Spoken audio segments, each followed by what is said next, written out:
It's the holiday season, and you know what that means: friends, family, and lots of food.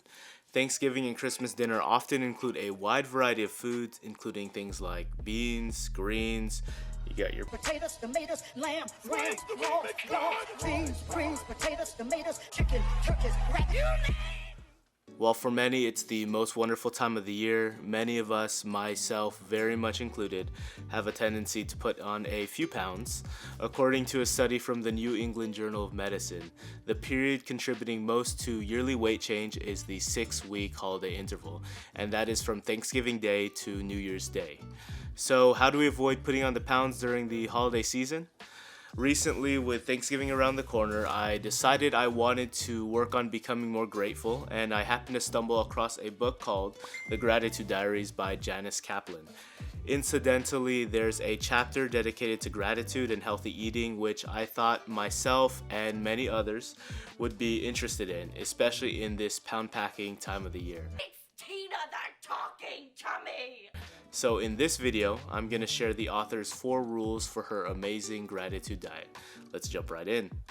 Rule number 1, take a minute to appreciate any meal before starting.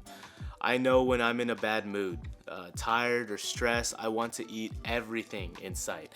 After a tiring and stressful day at work, I will A, stop by Taco Bell and pick up a few potato soft tacos, or B, raid the fridge and pantry and eat everything that is even remotely palatable. And according to multiple studies, our mood really does affect the things that we eat. In one study, some participants were asked to say something they were grateful for prior to eating lunch. Those who were in the grateful group not only ate 10% less calories than the control group, they also ate more fruits and vegetables, and they ate less dessert. For those who ascribe to a certain religion, this can be done by praying or saying grace before a meal, and for those who don't, a grateful comment before eating. By the way, I don't think telling the drive-thru worker thank you for the bag they hand you counts. So the next time you eat, take a second or 60 seconds to reflect on the food that you are about to eat. Maybe think about the cook who prepared the food, the farmers who grew the produce, or the person who provided the food. Rule number 2, sit down to eat no matter what. It is difficult to be grateful for what you're eating if you're eating on the go. Not only that, but foods that are convenient to eat on the go usually aren't the healthiest either. For example, fast foods or snack foods. Again, I may or may not finish my entire order of soft tacos between the short 5-minute drive from Taco Bell to my house. And when I think about it, am I really taking the time to enjoy the food that I'm eating, or am I just chewing? Apparently, I eat pretty quickly because a coworker once told me, "Slow down, Luke, no one is going to steal your food." Oh my god, delicious! Oddly enough, I was sitting when she said that. Rule number 3, fill up on gratitude rather than food.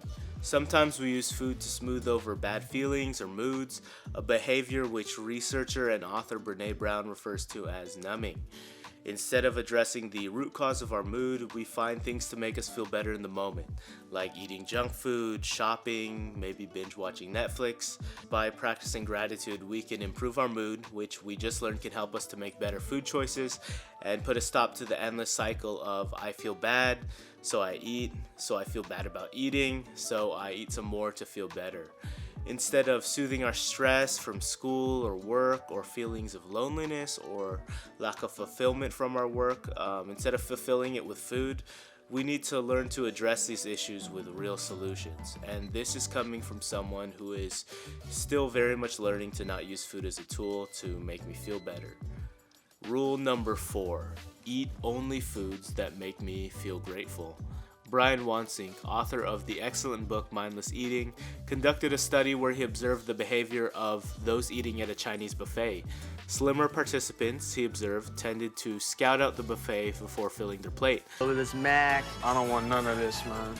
while the heavier participants tended to fill their plate as they went, selecting not just their favorite foods, but adding all the foods that they didn't necessarily love, but also didn't quite hate. Before eating, it's important we reflect on whether we will actually enjoy eating the food or whether we're just eating because we're tired, sad, bored. This doesn't mean that we can't enjoy our pumpkin pie or homemade Christmas cookies, but we just need to make sure we actually choose foods we enjoy. And if you enjoy almost all foods like me, well, you're out of luck, because that's beyond the scope of this video, unfortunately. So I guess we're just gonna have to eat our Beans, greens, potatoes, tomatoes, lamb, ram, raw, dog. Beans, greens, potatoes, tomatoes. Seriously though, y'all, while eating a healthy diet is important, it is not nearly as important as being present with your loved ones during the holidays. So be mindful of what you eat, but be present, have fun, and have a happy Thanksgiving. I will see you guys in the next one.